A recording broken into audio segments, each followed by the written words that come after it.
সকালে উঠেই বাজারে চলে গেছিলাম, সবজি নিয়ে নিয়েছি। এই লোকটার কাছ থেকে একটু কচুরলতি নিলাম, আর এমনি সবজি সব নিয়ে নিয়েছি। এখানেই নিয়েছি, এই যে নীল জামা পরে লোকটা দাঁড়িয়ে বসে আছে, এর কাছ থেকে নিয়েছে। খুব ভালো ফ্রেশ সবজি দেয়। হ্যাঁ, তাই এখান থেকে সব নিয়ে নিলাম। তারপরে মাছ কিনতে এসছি, একদম টাটকা বাটা মাছগুলো। মাছ আগেই কিনেছি, কাটতে দিয়ে গেছিলাম, জ্যান্ত বাটা মাছ। হ্যাঁ, মাসি বিশ্বাসী, আমি নিয়ে ওর কাছ থেকে বাটা মাছ নিলাম আর ছোটো দেশি চিংড়ি নিলাম।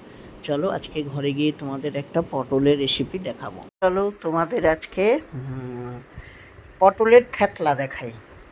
একঘেয়ে পটল যখন ভালো লাগে না খেতে, আমার তো পটল দোরমা ছাড়া আর ভাজা ছাড়া কিছু ভালো লাগে না। তার দোরমা করারও তো ঝামেলা, সব সময় তো ওইভাবে খাওয়া যায় না। তাই একটু আলাদা রকম করে অল্প তেল মশলায় খাওয়া, মশলা কিছুই নেই। দেখো তোমাদের একটা রেসিপি শেখাচ্ছি। পটলটা তো দেখেছো কেমন করে থেতো করে নিয়েছি ছুলে। এবার দেখো কড়াইয়ে ওই রসুন, লঙ্কা আর টমেটো থেতো করে দিয়েছি, আর কালো জিরে একটু ফোড়ন দিয়েছি। দিয়ে এটা একটু ভাজা ভাজা করবো।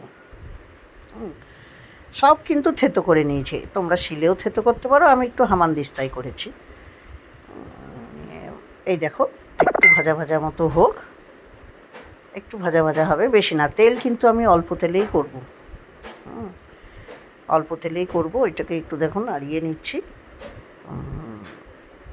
আর কি সুন্দর গন্ধ বেরোচ্ছে, রসুন, টমেটো, লঙ্কা, কাঁচা লঙ্কা মিশিয়ে গন্ধটা কিন্তু দারুণ হচ্ছে। আর এইগুলো খেলে না, একঘেয়ে পটল যখন ভালো লাগে না, তখন এইভাবে করে খাবে, দেখবে দারুণ লাগে।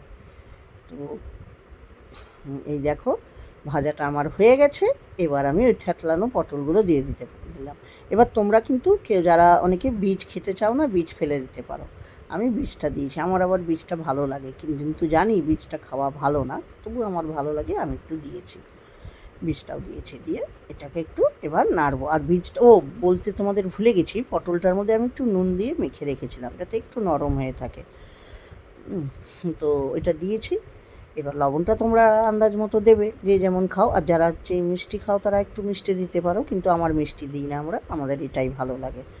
দেখো আস্তে আস্তে নাড়াতে ঢাকা দিয়ে রেখেছিলাম, এটা কিন্তু মোটামুটি অনেকখানি নরম হয়ে গেছে।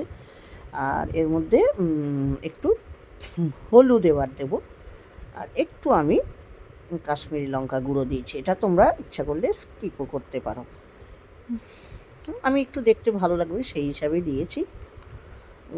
তো এবার দেখো আবার একটু নাড়াবো, নাড়িয়ে একটু মাঝে মাঝে কিন্তু একটু ঢাকা দিয়ে দিয়ে এগুলো করলে খুব ভালো হয় একটু। আর গ্যাসটাকে একদম সিম আঁচে করবে। আর এত ভালো লাগে না এটা, তোমরা যারা ভাত, রুটি বা পরোটার সঙ্গেও খেয়ে দেখতে পারো। সত্যি যারা পটল খেতে ভালোবাসো না, তারা কিন্তু এটা দিলে কোনো ঝামেলা করবে না, একদম মানে চেটে পুটে খেয়ে নেবে।